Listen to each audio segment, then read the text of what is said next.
Hi guys, അസ്സലാം വലൈക്കും. ഇന്ന് നമ്മുടെ മന്ത്രി പ്രസാദ് സാറ് പൂപ്പൊലി ഉദ്ഘാടനം ചെയ്യുന്നുണ്ട്. അതിൻ്റെ വീഡിയോ കാണിക്കുക.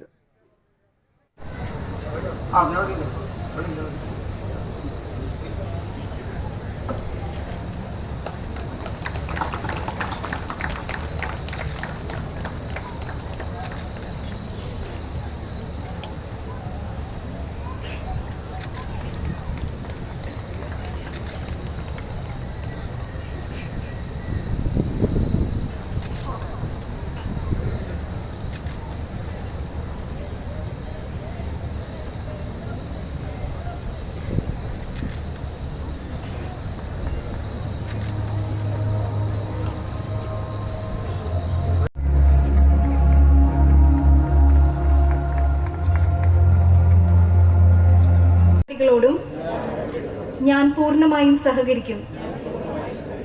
മാലിന്യമുക്ത നവകേരളത്തിനായി നാടിനൊപ്പം ഞാനും ആത്മാർത്ഥമായി പ്രവർത്തിക്കുമെന്ന് പ്രതിജ്ഞ ചെയ്യുന്നു. പൂക്കൾ ഏറ്റവും വലിയ പ്രണയത്തിൻ്റെയും മറ്റും ഭാഗമായി കൈമാറുന്ന ഏറ്റവും പ്രധാനപ്പെട്ട ഒരു സമ്മാനം പോലെ ഒന്നു. അത് ഒരു പൂക്കളില്ല എങ്കിൽ ചില രംഗങ്ങൾ ചിത്രീകരിക്കുക പോലും മലയാള സിനിമയെ നോക്കി അടുത്ത കാലത്ത് നമ്മളേ ഉള്ളൂ. അല്ലെങ്കിൽ ബാക്കിയെല്ലാം കാമുകന്മാരുടെ സമാഗമത്തിൻ്റെ വേള ചിത്രീകരിക്കുന്ന ഇടങ്ങളിൽ പൂവിനൊരു വലിയ പ്രാധാന്യം ഉണ്ട്. അപ്പോൾ അതല്ലേ ഇതിൻ്റെ ഭാഗമായിട്ട് അങ്ങനെ കടന്നു വന്നത്. ഓരോ രംഗത്തും നമുക്ക് അത്ര വലിയ പ്രാധാന്യം കൽപ്പിക്കുമ്പോഴും ശരിക്കും കാമുകിയെ ആകർഷിക്കാൻ കാമുകൻ കൊടുക്കുന്നതോ കാമുകനെ ആകർഷിക്കാൻ കാമുകിടുന്നതിനപ്പുറത്തേക്ക് ഏറ്റവും പ്രധാനമായി എനിക്ക് തോന്നി വണ്ടുകളെ ആകർഷിക്കാൻ ആ സസ്യം ഉണ്ടാക്കി വെക്കുന്ന ഒന്നാണ് എന്നുള്ളതാണ്. ഇതെല്ലാം ഈ പൂക്കളെല്ലാം ഒരുങ്ങിയത് തയ്യാറായതെല്ലാം എന്നെയും സംസ്ഥാനക്കാരനെയും കാത്തല്ല, ഗർഭയില്ലാമേട്ടനെ നോക്കിയല്ല, വണ്ട് വരുമോ എന്നുള്ളത് നോക്കിയിട്ടാണ്. വണ്ട് വന്നെങ്കിൽ അല്ലെങ്കിൽ പിന്നെ ശലഭങ്ങൾ വന്നെങ്കിൽ മാത്രമേ ബാക്കിയുള്ള പ്രത്യുത്പാദനം എന്നത് തന്നെയാണ് ഒരു പൂവ് ഉണ്ടാവുന്നത്. ശരിക്കും ഒരു ചെടിയുടെ പ്രസവമാണ് നമ്മൾ ഈ കാണുന്നതെല്ലാം. അടുത്ത തലമുറയെ സൃഷ്ടിക്കലാണ്. പൂക്കൾക്ക് വലിയ സന്ദേശം നൽകുന്നുണ്ട്. പൂക്കാതിരിക്കാൻ കഴിയുക എന്ന് പറഞ്ഞാൽ പൂക്കുന്നില്ല എന്ന് പറഞ്ഞാൽ പിന്നെ അടുത്ത തലമുറ ഉണ്ടാവുന്നില്ല എന്നാണ് പറയുന്നത്. എന്തായാലും എനിക്കാവതില്ലേ പൂക്കാതിരിക്കാൻ എന്ന് കവി പാടുന്നുണ്ട്. അതുകൊണ്ട് ഇത് ആവതില്ല, അങ്ങനെ പൂക്കാതിരിക്കാൻ പറ്റുകയില്ല എന്ന് ഓരോ സസ്യവും പറയുന്നു. കാരണം നാടുകളിൽ ഈ സസ്യങ്ങൾ അനിവാര്യമാണ്. ചിലതെല്ലാം നമ്മുടെ കണ്ണിന് ഭയങ്കരമായ കുളിർമ നൽകുന്നു, ഭയങ്കര സന്തോഷം ഉണ്ടാകുന്നു. നേരത്തെ പറഞ്ഞതുപോലെ ആദരവിൻ്റെ ഒരു കാര്യമായി അവിടെ നമ്മൾ വെക്കുന്നു. അതുകൊണ്ടാണ് ഇവിടെ നമ്മൾ ഇരിക്കുന്ന അവസരത്തിൽ ഞങ്ങളുടെ എല്ലാം കൈകളിലേക്ക് ഒരു കൊട്ട പൂവ് തരുന്ന അവസരത്തിലേക്ക് അത് ഞങ്ങളോട് കാണിക്കുന്ന ഒരു ആദരവാണ്. അതിൽ മൃതദേഹത്തിൻ്റെ അടുത്തേക്ക് ചെല്ലുന്ന അവസരത്തിലും അവിടെയും ആദരവ് തന്നെയാണ്. ആ പൂക്കൾ കൊണ്ട് ഒരു മനോഹരമായ കുറെ പൂക്കൾ കൊണ്ട് ഏറ്റവും ഗൗരവതരം ഒരു ആദരവ് അവിടെ കൊടുക്കുക എന്നുള്ളത് തന്നെയാണ്. മാലയിട്ട് സ്വീകരിക്കുമ്പോഴും അവിടെ ഒരു ആദരവാണ്. വിവാഹത്തിൻ്റെ വരണമാര്യമാകുമ്പോഴേക്കും ഒരു പവിത്രതയും ഒരു ബന്ധം ഉറപ്പിക്കലും തന്നെയാണ്. ഇത് എല്ലാവർക്കും ആ ഒരു ബന്ധത്തെ ഉറപ്പിക്കുന്ന ഒരു പുതിയ തലമുറയെ സൃഷ്ടിക്കുന്നതിന്റെ ഭാഗമായി രൂപപ്പെട്ടു വരുന്ന പൂവിനെ ഇങ്ങനെ പ്രകൃതി തന്നെ എത്രയോ നിറങ്ങൾ ഇങ്ങനെ വാരിക്കോരി ഒഴിച്ചിരിക്കുന്നു. ഓരോ സസ്യങ്ങളിലേക്കും ഓരോ സസ്യത്തിന്റെയും അതിനുണ്ടാവുന്ന പൂക്കൾക്ക് പ്രകൃതി കൊടുത്ത കുറെ നിറങ്ങളുണ്ട്. രാജാരവിവർമ്മ ചിത്രം വരച്ചതിനെ കുറിച്ച് ഞാൻ പറഞ്ഞതുപോലെ ഒരു ചിത്രകാരൻ വരച്ചു വെക്കുന്നത് പോലെ എങ്ങനെയാണ് ഈ പ്രകൃതി ഇതെല്ലാം ചെയ്തു വെച്ചിരിക്കുന്നത്. എത്ര അത്ഭുതകരമായ ഒന്നാണ് ഈ പ്രകൃതി എന്നൊന്ന് ആലോചിച്ച് നോക്കുക. എത്ര പൂക്കളെ ഇങ്ങനെ സൃഷ്ടിച്ചിരിക്കുന്നു, എത്ര നിറങ്ങളെ ഇങ്ങനെ തീർത്തു വെച്ചിരിക്കുന്നു. ഓരോന്നിനും ഓരോ നിറം എന്നതുപോലെ തന്നെ കണക്ക് കൂട്ടുന്നു. അങ്ങനെ എത്ര ചെടികൾ ഇതെല്ലാം നമ്മുടെ നാടുകളിലേക്ക് എത്തിയിരിക്കുന്നു. റോസയുടെ ഒരു വലിയ ശേഖരമാണ് ഇവിടെ കാണുന്നത്. റോസയാണ്ട് നമ്മുടെ അതൊന്നും അറിയാം, എല്ലാം ഇവിടുത്തെയാണെന്നൊക്കെയാണ് സ്ഥലത്താണ് നമ്മൾ നിൽക്കുന്നത്. ഇതിലെ പ്രകൃതി ഇങ്ങനെല്ലാം ഈ നിറങ്ങളെല്ലാം പുതിയ നിറങ്ങളൊക്കെ ചേർത്തിട്ടൊക്കെ വരുന്നുണ്ടാവുന്നത്. പുതിയ എന്തുകൊണ്ടാണ് രാത്രിയിൽ പൂക്കുന്നവർ ചില പ്രത്യേക നിറങ്ങൾ ഉണ്ടാവുന്നത്, വെള്ള നിറം ഉണ്ടാവുന്നത്?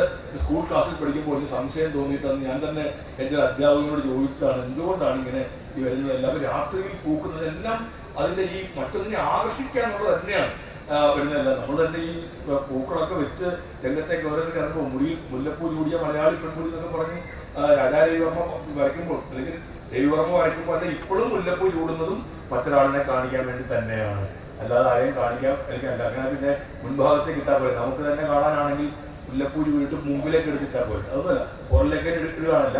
അതൊരു രീതി അങ്ങനെ വെക്കുന്നത് നമുക്ക് കാണാനല്ല, മറ്റുള്ളവർക്ക് കാണാൻ വേണ്ടി തന്നെയാണ്. ും മാറിയതിനു ശേഷം മ്യൂട്ടേഷനൊക്കെ വന്നിട്ടൊക്കെ ചിലപ്പം വരുമ്പോൾ അതിലേക്ക് ഇതെല്ലാം പറയുന്നത് പഠിപ്പിക്കുന്നവരെല്ലാം ഇരിക്കുന്ന അവസരത്തിലാണ് ഞാനിത് പറയുന്നവരുടെ പരിമിതി എനിക്കുണ്ട്. ഞാൻ ഇടയ്ക്കിടെ ഇങ്ങനെ നോക്കുന്നത് സ്റ്റേജിൽ ഇവരുടെയൊക്കെ മുഖത്തേക്ക് നോക്കുമ്പോൾ ഞാൻ ഈ പറഞ്ഞത് ശരിയാണോ തെറ്റാണോ എന്നൊന്ന് മനസ്സിലാക്കാൻ വേണ്ടി നോക്കുന്നത്. ഞാനിത് പഠിച്ചാറില്ല. കാർഷിക സർവകലാശാലയുടെ പോസ്റ്റ് ചാൻസലറൊക്കെ വന്നിരിക്കുന്നത് ഏതാണ്ട് ഇതിൻ്റെ ഈയൊക്കെ എന്തോ ഗവേഷണം നടത്തുന്നതിൻ്റെ പേരില്ല, കൃഷി വകുപ്പിന്റെ മന്ത്രിക്കുള്ള ഒരു റോളാണ് കാർഷിക സർവകലാശാലയുടെ പോസ്റ്റ് ചാൻസലർ എന്നുള്ളത്. അതങ്ങനെ നമ്മുടെ സർവകലാശാലകൾക്ക് മന്ത്രിമാർ അങ്ങനെ പോസ്റ്റ് ചാൻസലർമാരാണ് എന്നുള്ളത് കൊണ്ട് ചാൻസലർ കഴിഞ്ഞാൽ പിന്നെ പോസ്റ്റ് ചാൻസലർ, പിന്നെ വൈസ് ദൈവം തന്നു എന്ന് പറയുമ്പോൾ ദൈവം ഇങ്ങനെ തന്നോ എന്നൊക്കെ ചോദിക്കുന്നത് എങ്ങനെ ഈ നെല്ലിട്ടില്ല ഇങ്ങനെ ഉണ്ടായി, പണ്ടുണ്ടായി എന്നൊക്കെ പറയുമ്പോൾ അന്വേഷിക്കുന്ന അല്ലെങ്കിൽ മനസ്സിലാക്കാൻ വേണ്ടിയുള്ള ശ്രമത്തിന്റെ ഭാഗമായി നോക്കുന്നത് പുല്ലുകളാണ്. പുല്ലുകളിൽ തുടങ്ങി വന്നിട്ടാണ് നെല്ലിലേക്ക് എത്തുന്നത്. പുല്ലിനകത്തും നെല്ലിനകത്തും ഇല്ലെന്നുള്ളൊരു വാക്കുണ്ട് എന്നുള്ളതുകൊണ്ട് ഏതാണ്ടൊരു പ്രാസ ഒപ്പിച്ച് വരുന്നത് കൊണ്ടാണ് വിചാരിക്കരുത്. പക്ഷെ ഈ ഓരോ പുല്ലുകൾ ഇങ്ങനെ വന്നിട്ടാണ് വർഷങ്ങളെടുത്ത് അത് മാറ്റം വന്നൊക്കെയാണ് ഈ നെല്ലിലേക്ക് എത്തിയത്. അതിൻ്റെ ആഹാരത്തിന് രംഗത്തേക്ക് എത്തിയതെന്നൊക്കെ രസകരമായ പഠനങ്ങൾ അല്ലെങ്കിൽ ഇവരുടെ പഠിക്കുന്നതും പഠിപ്പിക്കുന്നതുമായ ഇതിന്റെ ഭാഗമായിട്ട് ഉണ്ട്. അതുകൊണ്ട് എത്രയോ രാജ്യങ്ങൾ കടന്നിട്ടാണ് പലതും നമ്മളിവിടേക്ക് എത്തുന്നത്. ഇപ്പം റോസ ഇപ്പൊ ഏതാണ്ട് നമ്മുടെ ഓരോരുത്തരുടെയും വീട്ടുമുറ്റത്തുകളിൽ പോലും കച്ചവടത്തിന്റെ കണ്ണുകൾ കൊണ്ട് വന്ന് അതൊരു വിൽപ്പനയുടെ സംഭവമാക്കി അതിലൂടെ ചൂഷണം ചെയ്യാൻ വേണ്ടി കോർപ്പറേറ്റ് സെക്ടർ വരുന്നതിനോട് ഒരു തരത്തിലും യോജിക്കാൻ ഒക്കില്ല. അതുകൊണ്ട് മാത്രമല്ലാതെ ശാസ്ത്രം അത് ശരിയല്ല എന്നുള്ള കാര്യത്തിൽ പറഞ്ഞൊന്നുമല്ല. അങ്ങനെ ചെയ്യാൻ പറ്റും. അതങ്ങനെ ചെയ്യാൻ പറ്റുമ്പോൾ ഇതെല്ലാം കീടങ്ങളെ മുഴുവൻ അകറ്റും എന്ന് പറയുമ്പോൾ ഒരു സംശയം തോന്നി ആളുകൾക്ക്, ശരിയാകുമോ അങ്ങനെ എന്നുള്ളത്. അപ്പോൾ അല്ല എന്നൊരു വന്നു. ചില സയന്റിസ്റ്റുകൾ തന്നെ അതിനെ അനുകൂലിച്ചു. ഞാൻ എപ്പോഴും ഓർക്കുന്നുണ്ട്, ഈ ബാംഗ്ലൂരിൽ അതുമായി ബന്ധപ്പെട്ട ഒരു പരിപാടിക്ക് പോയി, തെളിവ് കൊടുക്കാൻ വേണ്ടി പോയി. ശ്രീ ജയറാം രമേശാണെന്ന് കേന്ദ്രമന്ത്രി. അദ്ദേഹം ഒരു പബ്ലിക് ഹിയറിംഗ് വെച്ചു. ഞാനൊക്കെ ആ പബ്ലിക് ഹിയറിംഗിൽ പങ്കെടുക്കാൻ വേണ്ടി പോയ ആളാണ്. എന്നെ അത്ഭുതപ്പെടുത്തിയ ഒരു കാര്യം എന്താണെന്ന് ചോദിച്ചാൽ, ഈ BT വഴുതനക്കെതിരായിട്ട് പൊള്ളലുണ്ട്, അനുകൂലിക്കുന്നതിലുണ്ട്. അത് തന്നെയാണ് പൂക്കടയിലുള്ളതെല്ലാം. പക്ഷെ നമുക്ക് കാണുമ്പോൾ ബഹുവിധങ്ങളായ വർണ്ണങ്ങളിലൊക്കെ ഇത് വരുമ്പോഴേക്കും വല്ലാതെ ഞാൻ കടന്നു പോകാൻ ആഗ്രഹിക്കേണ്ട.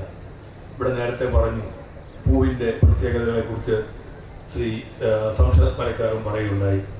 ഓരോ ഇടങ്ങളിൽ നിൽക്കുമ്പോൾ പൂവിന് ഓരോ പ്രത്യേകതകളും എല്ലാമാണ്. സത്യത്തിൽ ഒരു പൂവും വിരിയുന്നത്